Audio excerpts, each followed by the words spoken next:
In this video, you'll see how to place aligned dimensions onto an elevation view. We'll show how to edit the witness lines to add and remove elements, and how to place spot slope indicators to show the slope of a roof, and finally how to edit the type properties of a dimension to modify its appearance. I have the exercise file Add Elevation Dimensions open, and we're looking at the west elevation view that we will add the dimensions to. First, we will add some vertical dimensions to the side of the view here to set out the location of some key components. And to do this, we'll go to the Annotate ribbon tab.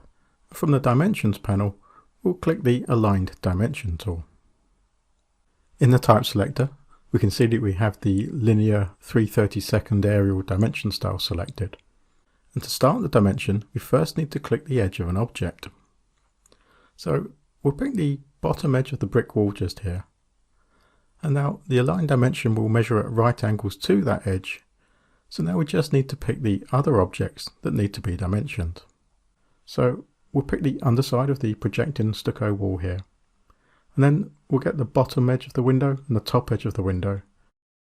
And then the top of the projecting stucco wall. And now that we have that string of dimensions, we'll move to the right of the view just here and click to place the dimensions in the view. So now I'll click Modify on the ribbon tab here to finish placing the dimensions. And looking at them in the view, we'd like to make some changes to the appearance, so it'd be good to set the rounding of the dimension to be displayed to the nearest inch. And we can also see some of the witness lines are starting to overlap the model here, so we need to adjust the gap size so that they don't get confused with the model. So I'll pick the dimensions, and then from the Properties palette, we'll click Edit Type to access their type properties. First, I'll scroll down to the Primary Units panel, and next to the Units format here, we'll click the button to edit the format. And now in the settings here, we can see that they're set to use the project settings, so we'll uncheck this. And now from the rounding, we can change this to the nearest 1 inch. And below this, we'll also select the option to suppress the display of 0 feet. Now we'll click OK to return back to the type properties. And I'll click Apply, and we can see now that those dimensions are displaying to the nearest inch in the view. So now we'll scroll back up to the graphics panel here. And we can see that we have the witness line control, and it's set to be gap to element. And just beneath this, we have the witness line gap to element parameter, and it's currently set to be 1/16 of an inch, so we'll change it to 1/4 of an inch and click Apply, and then we can see those witness lines slightly further away from the model. Now as an alternative, we'll change the witness line control to be fixed to dimension line. And now beneath this we have the witness line length parameter, and we'll set this to be 3/4 of an inch. And then when we click Apply, we can see that those witness lines are now all of the same length, and that's coming from the dimension line by 3/4 of an inch. So now we'll click OK to close the type properties. And looking at the dimensions here, we want to remove the window from the dimensions, as its sill height and size will be specified elsewhere. And we also want to add in some of the walls at the bottom here. So to do this, I'll pick on the dimensions, and then from the Modify Dimension ribbon tab, we'll click Edit Witness Lines. Now the edges that are currently being dimensioned are shown in blue on the screen, although it can be difficult to see.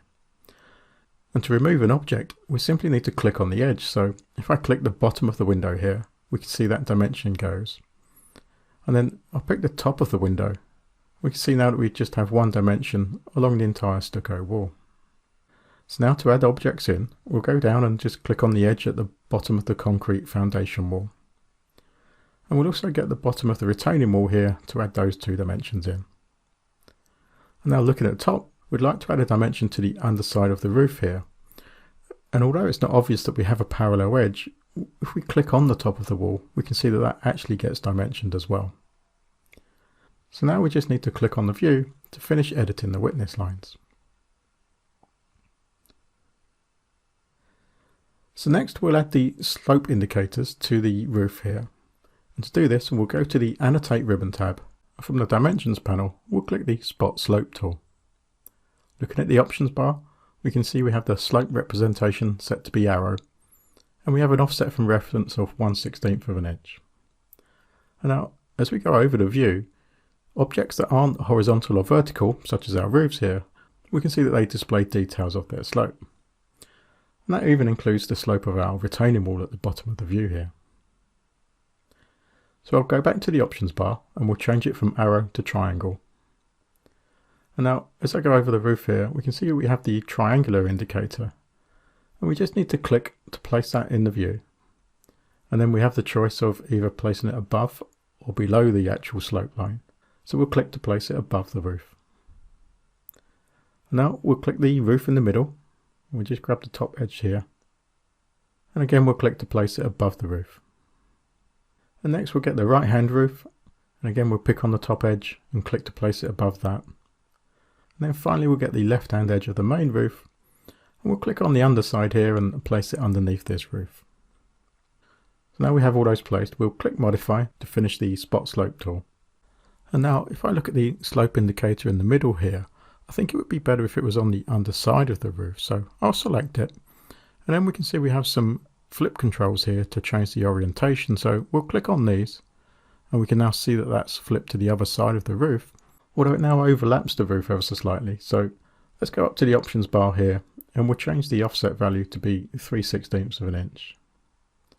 And now when we apply that, we can see now that we've got that spot slope underneath the main roof there as we want it.